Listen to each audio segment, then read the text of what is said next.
Join your host, Maddie Roche, as she brings you into a community of fee-only financial advisors who are successfully building profitable businesses that serve the next generation of clients. Learn from innovative advisors whose unique stories will inspire you to dream big and take action on your goals. Are you ready to live your best life and help your clients live theirs? Then you're in the right place.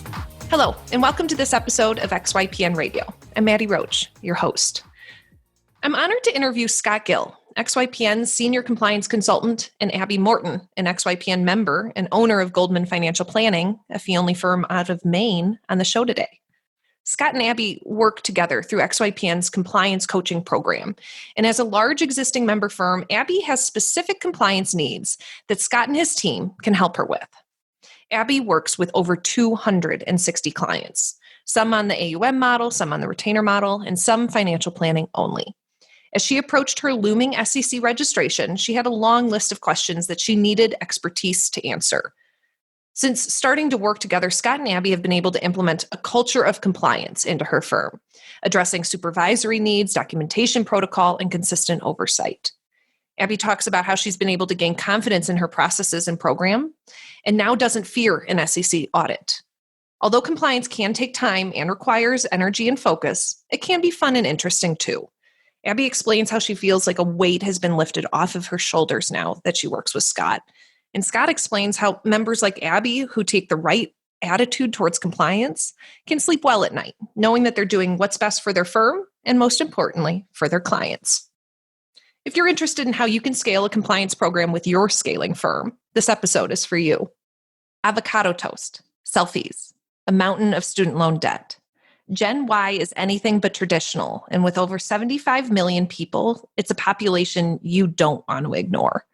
Learn more about how to serve this unique population in our guide called Attract and Profitably Serve Millennial Clients in Your RIA.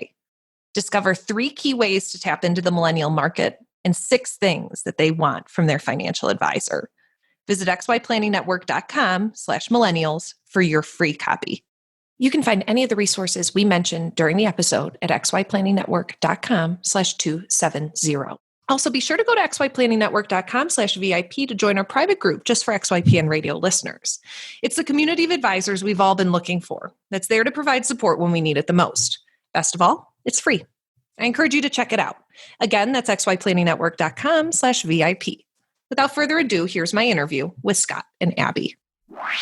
Hello, Abby and Scott. Welcome to XYPN Radio. Hi, Maddie. Yes. Good to be here. Thank you. Thank you for having me.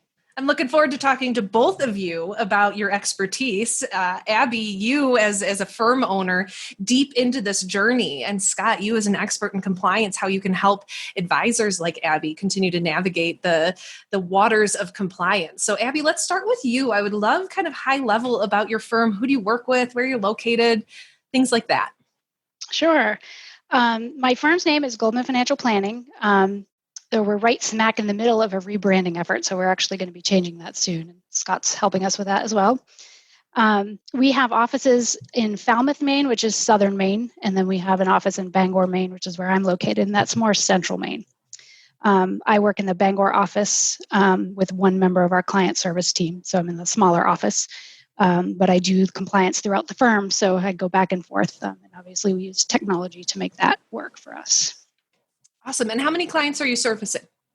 We have, so we do all the things. So we have a very interesting service model, but we have about 230 clients as of last year. That's what we served. About 60 or 70, probably at least 70 or 75 of those are assets under management clients. And then we have another group that would be under our retainer model. And then the rest of them tend to be planning clients who are do-it-yourselfers. And so we will do a plan for them and set them up to be able to go out and do that on their own. Wonderful. And Scott, you have been a longtime XYPN teammate. Yes. Lots of our listeners will know your name. But go ahead and let us know kind of your background and your position here at XYPN. Yes. Hi, and thanks again for having me. I was brought on to the XYPN team in January of 2016 as Director of Compliance. At that time, my job was to build a compliance offering for our firms, including both services that would be included in the XYPN membership, as well as add-ons and premium compliance services. So, the firm initial registration service, our process for annual ADV updates, consulting engagements for ongoing compliance, all types of really great services that we offer. And at that time, I was also tasked to build and manage a team of compliance associates and compliance specialists that would ultimately provide compliance support for our firms as well. And then later in January 2019, I transitioned to the role of Senior Compliance Consultant. And that's where my job shifted from kind of management of the day-to-day for the compliance team to building, growing, and scaling an ongoing compliance consulting service for XYPN firms. And that's how our compliance coaching service came to fruition. So it sure did. And it was one of our most requested member benefits over the years was more time with Scott. And so one way we were able to do that was to build out, as you said, a compliance coaching program, which Abby is now part of. So Abby, 230 clients, that is no joke. How many teammates do you have? And tell me a little bit about the history of your firm and how you built it.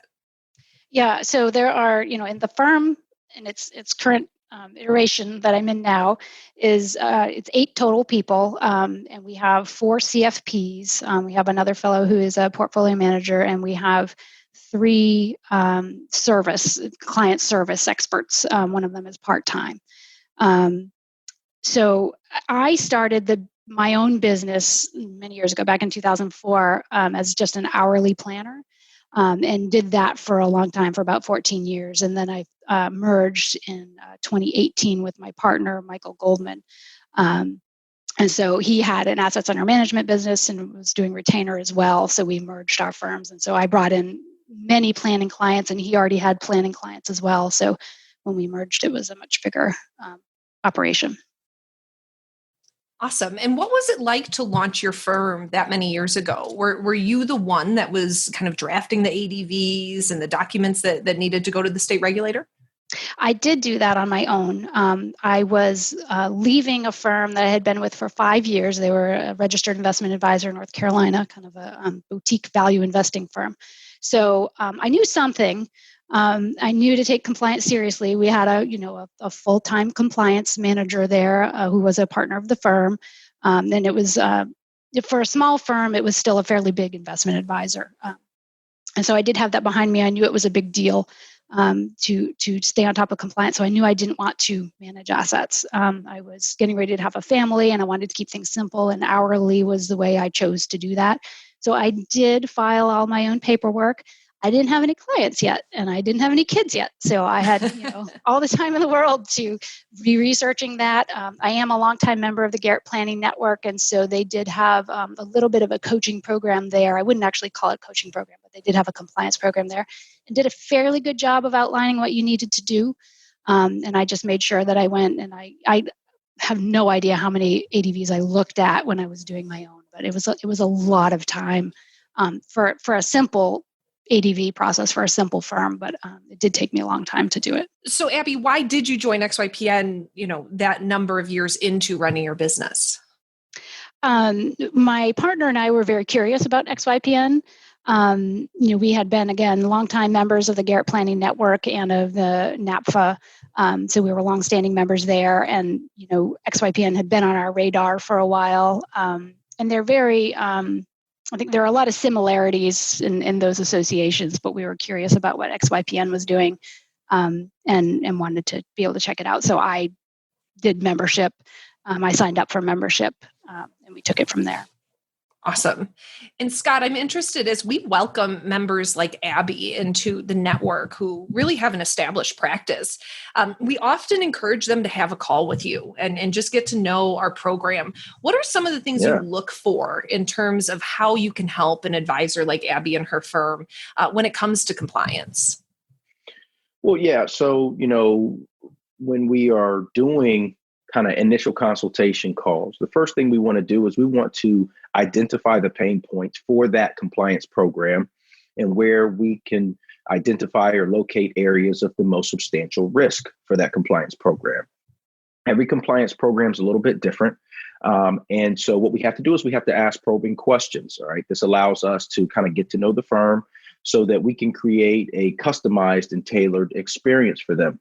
Okay, so I mean, most of it's just Q&A, right? It's a process by which we ask probing questions to find out how the compliance officer is currently dealing with various elements of their supervisory responsibilities and areas of compliance. We'll spend a little bit of time talking about their existing compliance solution, if you will, or if they have one. Some don't. But if they have an existing compliance solution, we'll talk about what things are and what things are not working with that solution. And I think that's the core of it. I mean, at the end of the day, what we want to be able to do is we want to be able to make sure that whatever it is that we're offering actually will work for that firm. Our services are unique in that our firms are members first, right? And so we want to make sure that whether they utilize us for compliance or whether they utilize someone else, whatever we do is making the most, making the best use of their time. Awesome. And Abby, when you joined XY, was compliance a pain point for you? Yes, absolutely. So I went to my first conference for XYPN last year in 2019. So we joined at the end of 2018. We had a compliance service, basically. I wouldn't call it coaching, but we had a compliance service, and it really just wasn't enough. We were registered in the state of Maine, North Carolina, and Texas. We're heading toward registering in Massachusetts, and just weren't getting the support that we needed. And again, I had gone from an hourly firm very intentionally to kind of keep all my obligations, including compliance, manageable, to a much larger firm with 8 total employees.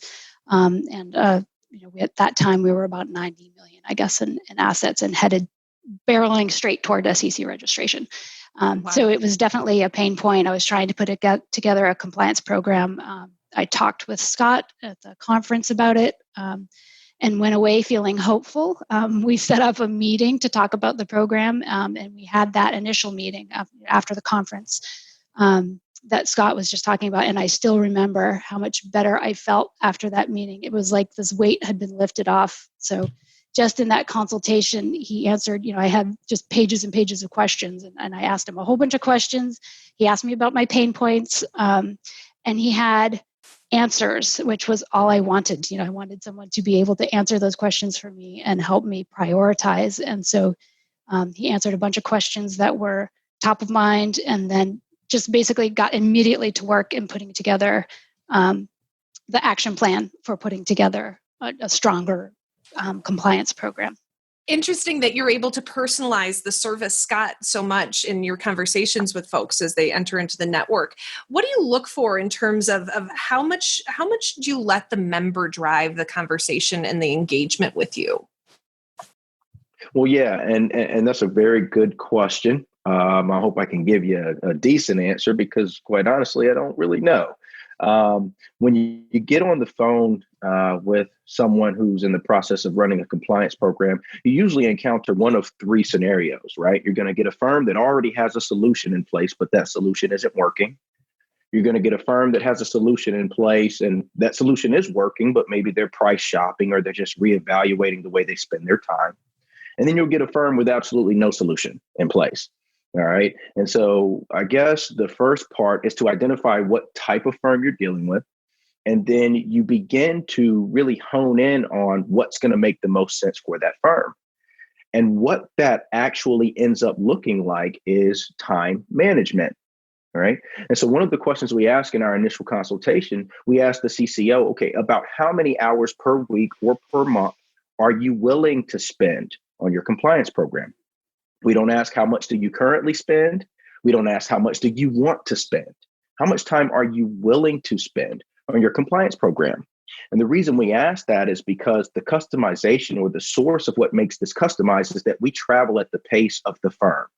So a truly customized solution has to take into consideration not only the task management and risk mitigation strategies, but also the resources that the firm has at its disposal to address the various areas of compliance. And for most firms, their most valuable resource is their time.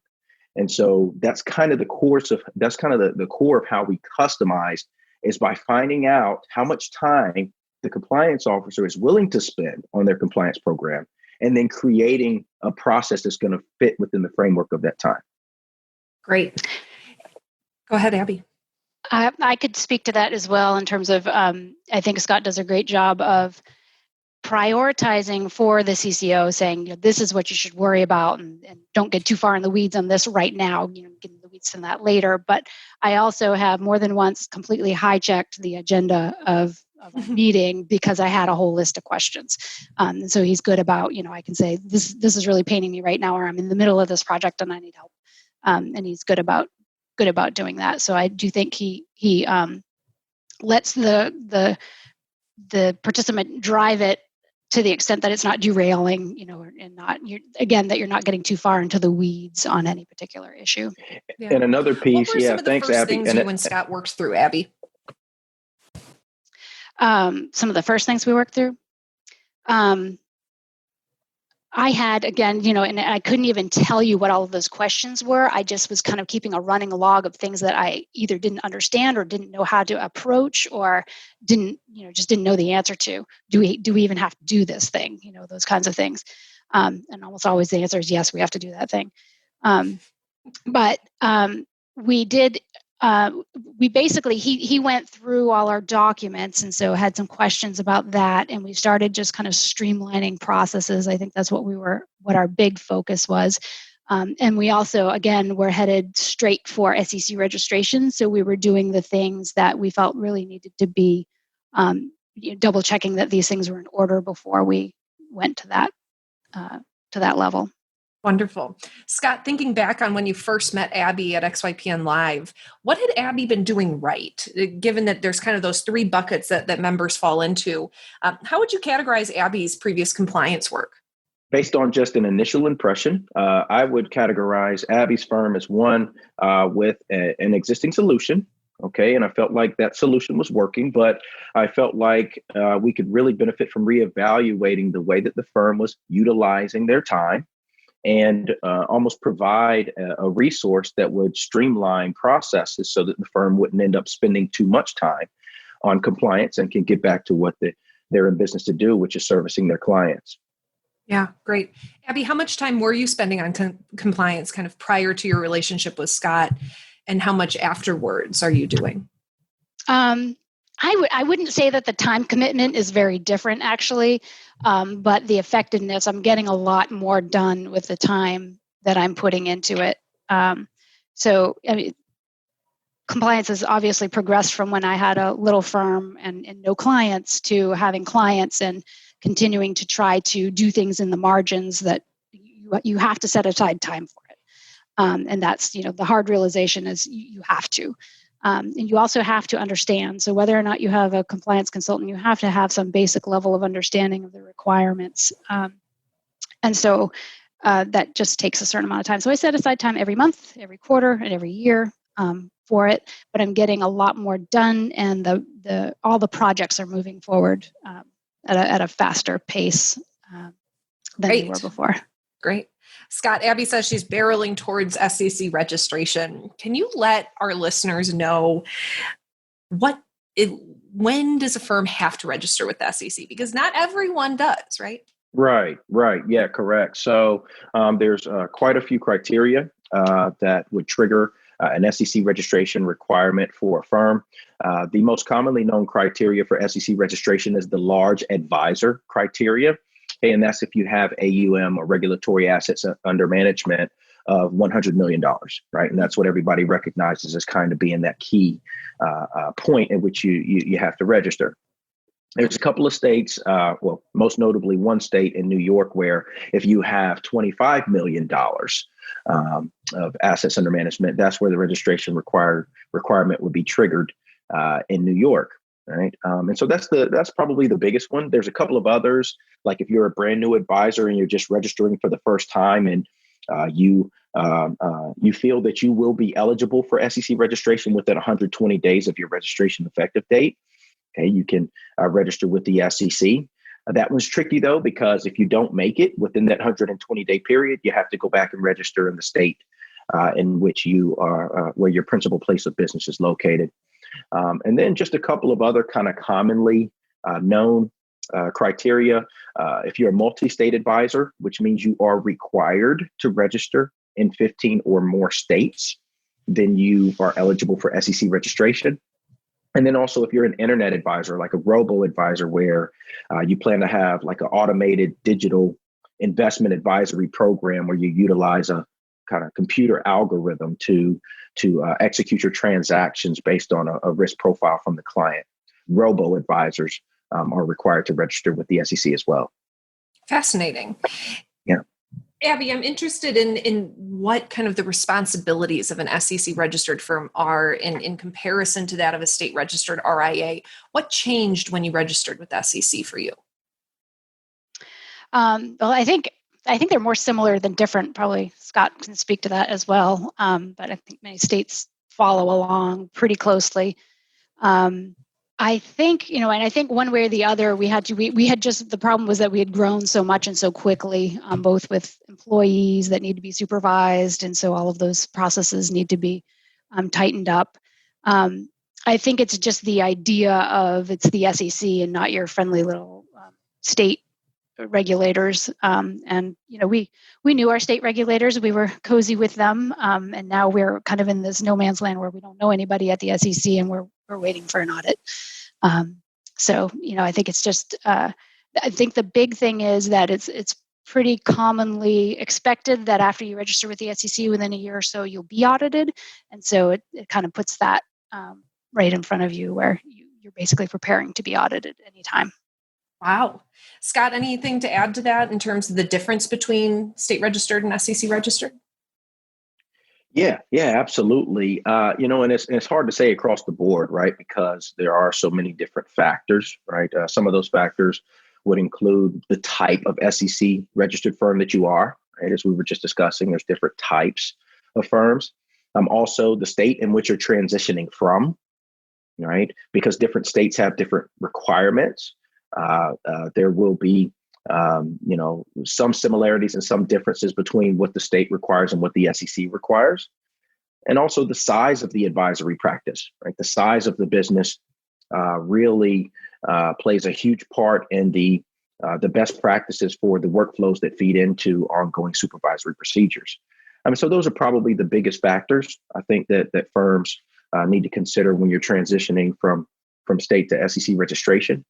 More specifically, as it pertains to the actual categories of compliance at the SEC level, I think firms should pay a little bit more attention and increased focus on best execution and trade valuation, right? And that's where the advisor evaluates the quality of the trade executions for their clients and any commission costs and trade processing systems that they're using. We usually will see more regulatory focus for something like that on the SEC side. Why? Because generally speaking, those are larger advisors. And so their trading practices are a little bit more extensive. Also, the Code of Ethics and Compliance Manual adherence. There's a compliance rule that basically requires that every firm maintain written policies and procedures that are reasonably designed to prevent violations of the Advisors Act. And when we get to the SEC level, okay, what we find is that the items that are in that compliance manual become, critical to, the way that the firm is actually operating. And so one of the biggest sources of deficiency, or some of the low-hanging fruit, if you will, for regulators, is just to go into your compliance manual and start reading stuff that you say you do, and then ask you if you do it, right? And then if there's something that you have in that document that you're not doing, then that's low-hanging fruit. That's an easy deficiency for a regulatory exam. And so I think we really want to increase focus on what's in that document as we transition to SEC registration.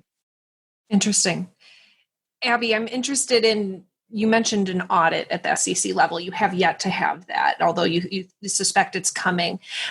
Have you had any audits kind of prior to SEC registration? And if so, what were they like? I've had officially two. One when I was a registered advisor in North Carolina, and then one when I was in Maine, again, on my own. Both of them went fairly smoothly, I think. I mean, they're always kind of terrifying. People in suits show up at your office and start going through all your stuff. So it is, it's not a fun experience, but because again, my model was intentionally simple, it really did go pretty smoothly. I had, things where they were supposed to be. I was easily able to put my hands on everything that they needed. And so they were fairly short. Each one didn't last more than a day. Not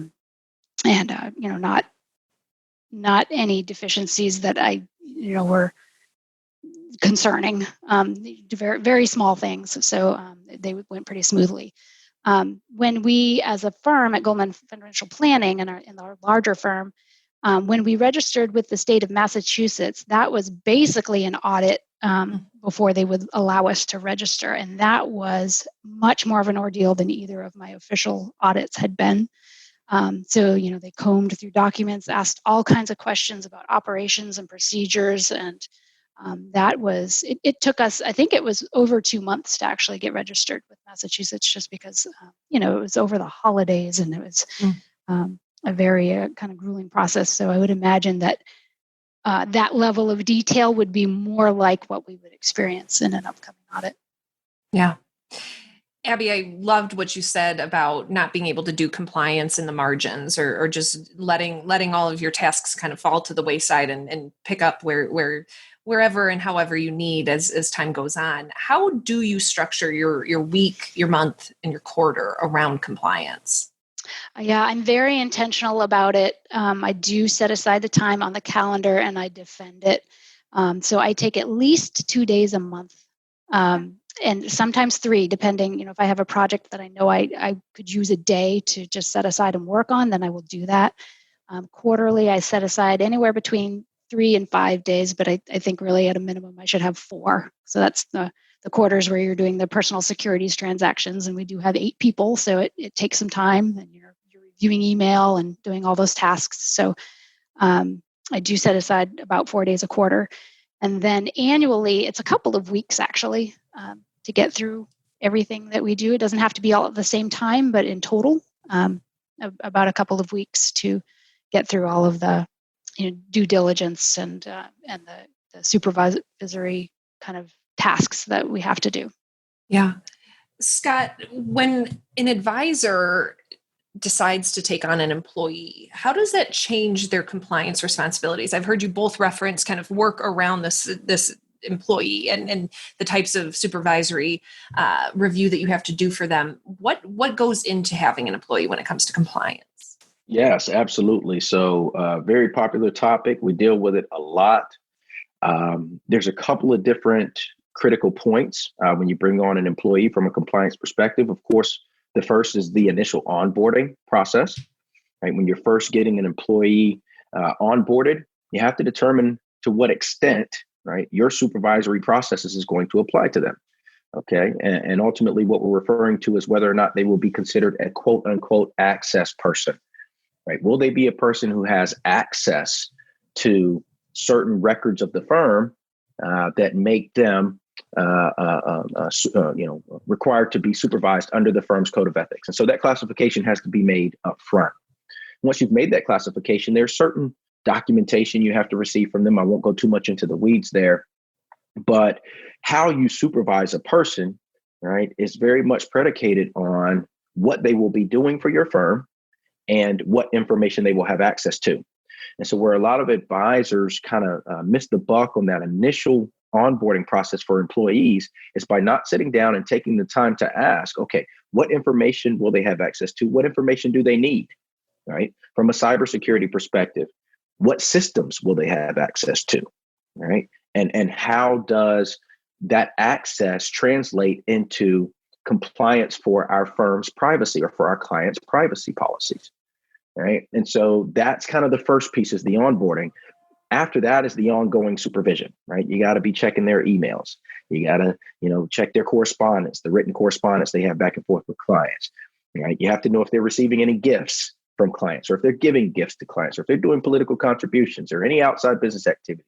Yeah, right? And so you have to do ongoing supervisory processes to make sure that you're monitoring that individual's activities. Okay, so you've got the initial onboarding, you've got the ongoing supervision, and then at the end, of course, you have offboarding.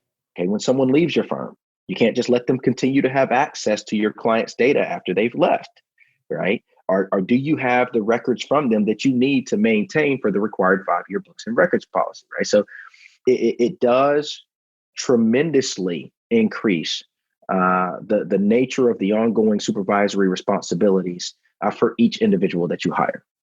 So, Abby, I'm going to use kind of Scott's words that he's institutionalized here at XYPN, which is we really want members to embrace the culture of compliance in their firms. And as Scott mentions, at the SEC level, you're doing a lot of compliance on the team that you've built. And I'm wondering, how have you communicated that to your staff, that this is, in fact, something that they have to take seriously? It's not a violation of their privacy to have their emails reviewed by you. How have you embraced the culture of compliance? I actually use that term too. I think it's a great term, and we want to be able to, we tell our employees we want to be able to show people, the SEC included, that we have a culture of compliance. And so there are a lot of things that I repeat myself about. We have annual meetings, and we have a weekly team meeting, and I would take the opportunity to discuss compliance whenever I need to. There are things that I need to remind them about. One of them is our social media policy. Because we have a 0 social media policy, I have to bring that up often because it's very easy to slip up on that. So repeating that, talking about our privacy policy quite a bit, reminding people what it means to actually keep clients' information private, and reminding them that if they were working with a financial planner or investment advisor, they would want the same kind of treatment, and they would want to know that they were working with trustworthy individuals. And so, unfortunately, the only way we can prove this to regulators, that we're actually doing this, is to do it and document it. And so that's why this software for reviewing email exists, and that's why we use it. And people are pretty good about it. I think they understand that, I think once you do have the culture of compliance, people are pretty understanding about this is just what we do, and this is how we do it. Yeah. Scott, how do you train on the culture of compliance, and what is your goal with that? Right, sure. So, the first thing is recognition, right? You have to recognize that there is the responsibility to maintain certain compliance with certain regulatory statutes, right? And you'd be surprised how many firms just simply do not acknowledge that responsibility when we first sit down and talk to them. Right. We hear all the time, well, I know at my last firm, they used to do this for me. Right. And so I don't know anything about it. That's great. That's fine. And every once in a while we'll hear, I'm trying to do this myself, but I just don't know what to do. That's great. Right. Because that's an initial acknowledgement that something needs to be done. Right. And so that's the first thing. The second thing is consistency. Right. A compliance officer cannot convince anyone at a firm that they're responsible for supervising that compliance is important if the compliance officer themselves can't maintain some level of organization, right, and create consistent processes so that people can understand and so that people can follow them, right? The third thing I would say is education, all right? So a lot of the compliance concepts that we talk about with compliance officers, right, are new concepts or concepts which, as we said before, were taken care of for them at a previous broker dealer or at a previous firm. So these are new concepts for the compliance officer. Imagine how new they are for a financial advisor that could care less about compliance.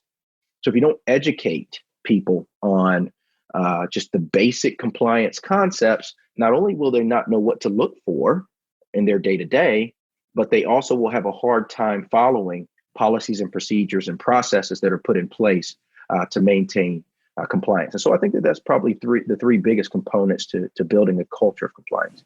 Great. Abby, I'd love to pivot back to something you said. I heard you say that you have a 0 social media policy. What does that mean? It means that no one can text with clients about, this isn't quite social media, but that's part of it, is no one can use their phones to text clients about anything having to do with work. They can't, we don't currently have a Facebook page. We probably will, but that also has to be documented and archived and all of that. So until we're ready to do all of that, we have a 0 social media policy. So no one can get on Facebook. They shouldn't anyway, but to get on their personal Facebook page and talk about work. Same thing with their LinkedIn or Twitter or any of that. So basically at this point, we're not using those tools in any way for the business. Yeah. Scott, what is the relationship that you expect the member firm to kind of have at the SEC level? I know a lot of our member firms end up through years, and as Abby alluded to, developing a relationship with their state regulator. What kind of expectation should a firm at Abby's level have about their relationship with the SEC? Another great question. And as a part of our initial consultation, another question that we ask is, on a scale of 1 to 10, how confident are you in reaching out to your regulator when you have questions and concerns about your compliance program? That's one of the very first questions we ask at the beginning of the engagement.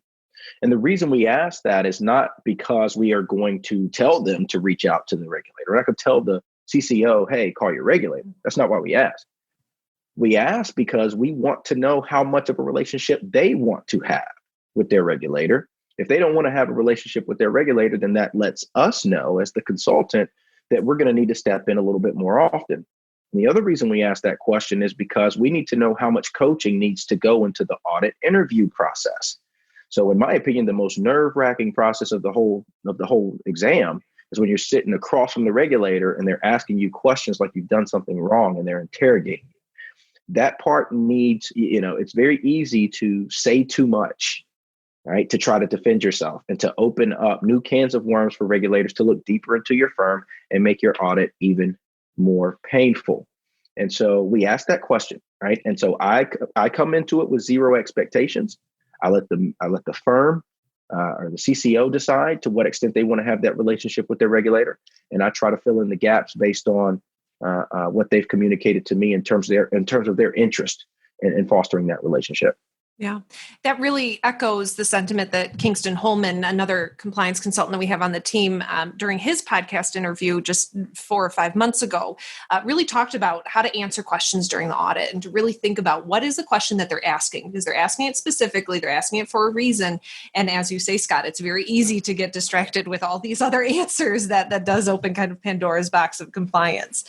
Abby, I'm interested in your experience having run this firm for a number of years and in your fluency in compliance. Have you ever misstepped? I mean, did you ever feel like you caught something and were able to correct it in a timely and effective manner?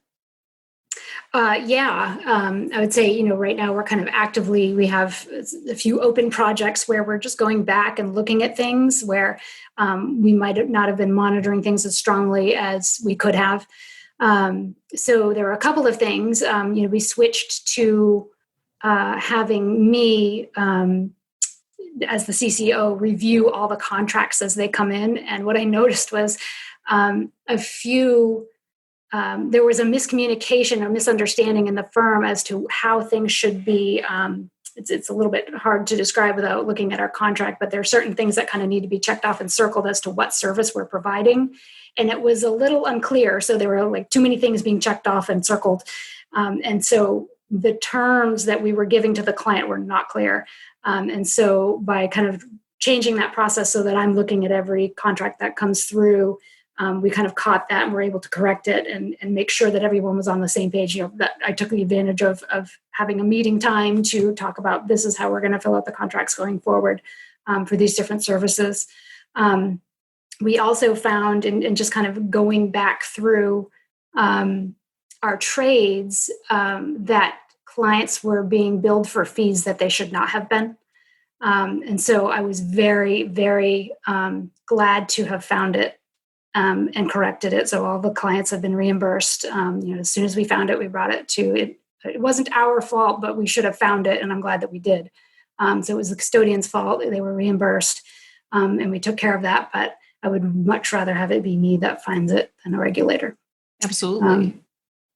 And Scott, I imagine that's not the only thing you've ever seen in terms of oversights or little adjustments that need to get changed. How do you coach members on how to address this with a level of confidence? Because as you've said many times, mistakes are we expect them, and it's not that you will get shut down for making one. It's about showing that you have a process in place instead to make sure it doesn't happen again. How do you coach members on that? From my perspective, confidence comes from expertise, and expertise comes from experience. All right. And so just the entire process of meeting with the firm owner or the CCO is for me to provide them with the educational content and the process and workflow guidance that they need to gain the experience to feel like an expert, right? And so that's the whole point, right? And so our point is not just to get together and check off a bunch of boxes, all right? The idea behind the coaching service, and the reason we call it a coaching service as opposed to a consulting service, is because we want, if the chief compliance officer wants to become self-sufficient as the local compliance expert for the firm, we want to foster that process. We want to start from where the CCO is and create an educational experience with a high level of accountability and a rhythm of compliance that inevitably makes the CCO feel experienced enough to operate as an expert for their firm. And then therein lies the confidence. If they're the only person in the firm that has been through the process of making these tough decisions and implementing these procedures and documenting these processes, then of course they're going to be confident in communicating with others in the firm about compliance because they're the local expert. And that's what we want to achieve through the process. Great. Abby, what has your experience been in terms of developing a level of confidence in this specific area? I think what Scott said was absolutely true. I mean, I think any job is made better by feeling competent. And so, the difference between when I first talked to him at the conference and where I am now, just feeling so much further ahead in all these projects and feeling like I'm getting there. I'm definitely headed in the direction that I want to be. And I kind of feel like I will never be able to say, yes, I'm ready for an audit, but I feel like I'm getting really close to feeling like that, like, okay, they can come anytime, we're good. That's what we want. And that feeling of competence, kind of whether or not you signed up for this job and it was all your hopes and dreams to be your CCO for the firm, feeling competent at it helps a lot. And so I think that's absolutely true. You get confidence from having some experience and being able to do things knowing that it's the right way to do it. I like the term project versus kind of these tasks that we often talk about. Okay, we've got our compliance tasks. What are some of the projects that you're working on at this level of kind of firm development? Projects that we're working on now. I have a list, of course, but one of the ones that we're doing is going back and looking at our investment, our IPSs, so our investment policies for the clients, and making sure that it's part of the annual workflow to review that IPS with the client. So, what I was finding was some sort of aged IPSs, and so making sure that those are up to date. And making that part of the process. And so now we're going to do just kind of a firm-wide check of all of those IPSs, making sure they are where they need to be. And then we know that if it's part of the annual process, that will get picked up. So that's one of the projects.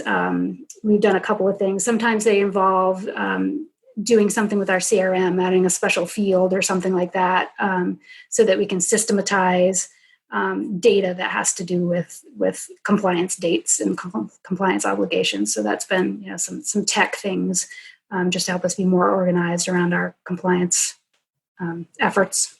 Great. And Abby, one more question for you on this topic. How does this translate to a client experience? And do you talk a lot about kind of the hard work that you do to keep your firm compliant when you're interviewing your own clients? No, I don't talk about compliance with them very much. It's interesting with the AUM clients, everyone's sort of concerned about the whole Bernie Madoff thing.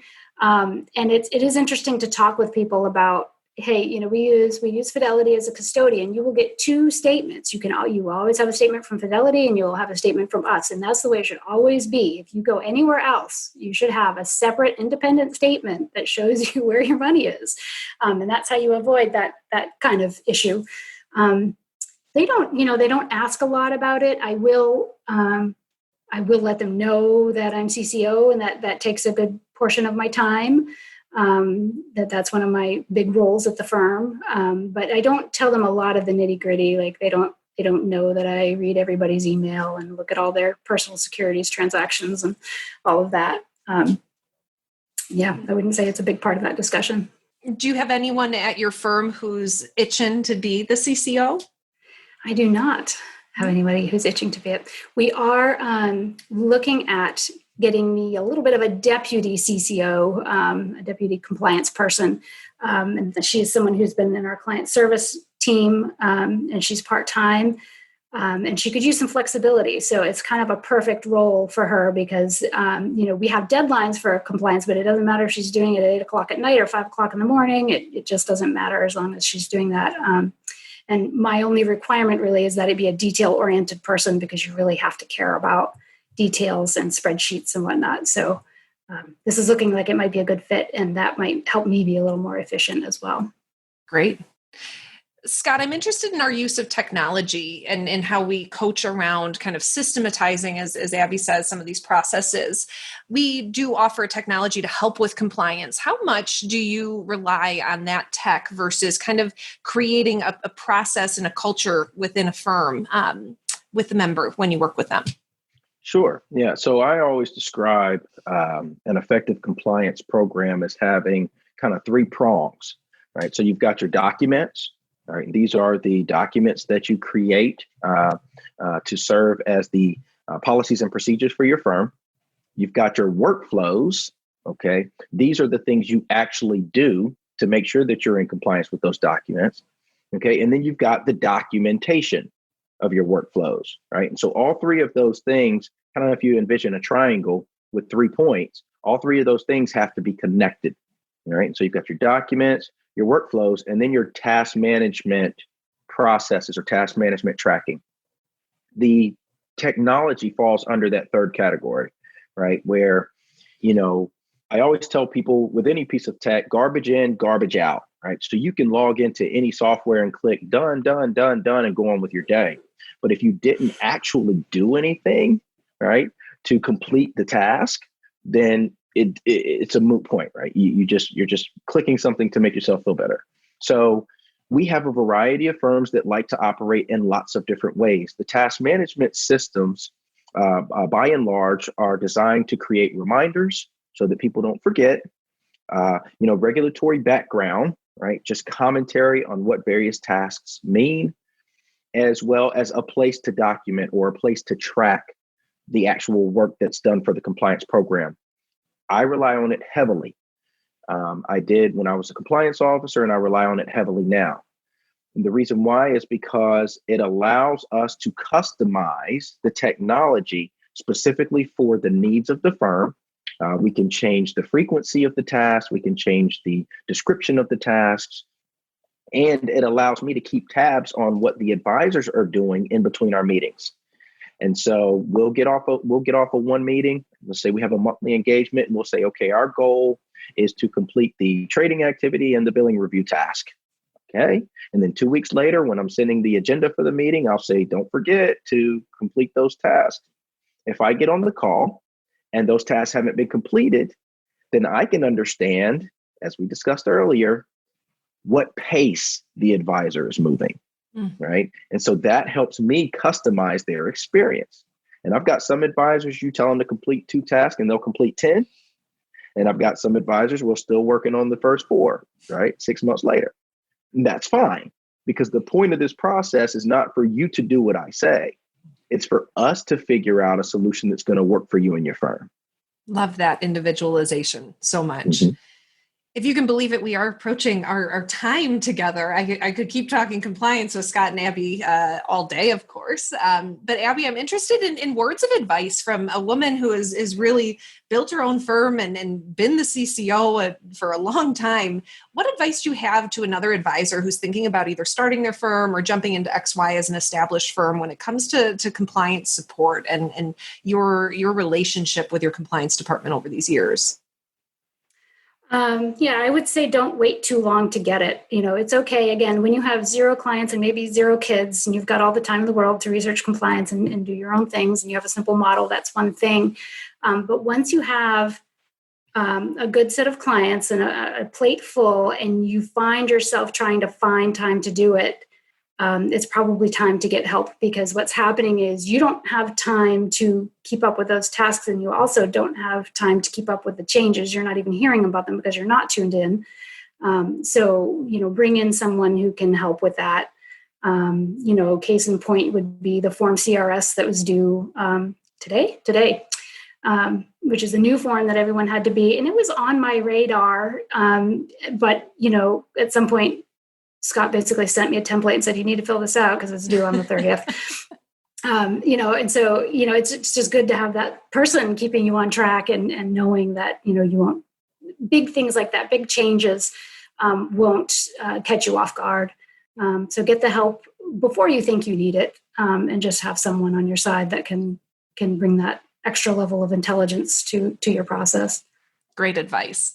Scott, I've loved working with you over these years because you've been so committed to this idea of trying to help advisors be their chief compliance officers, really help them enjoy this role. You are not one that wants to be outsourced to handle these tasks. And in fact, you've built now an entire coaching program that allows you to continue to do that. At what threshold do you really feel like advisors should go from doing it on their own to possibly tapping an expert like yourself and our team to come in and help? Sure. Yeah. And so, it boils down to a revenue item on the balance sheet, and affordability and time.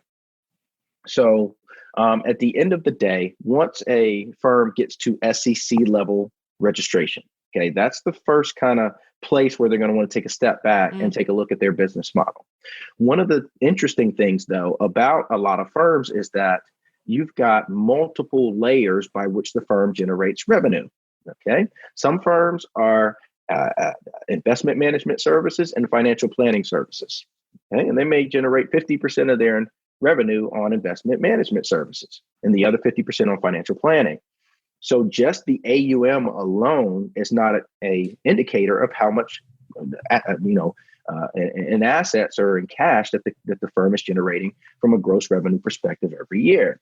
And so it just really has to be an individual decision. I can't really throw any numbers on it.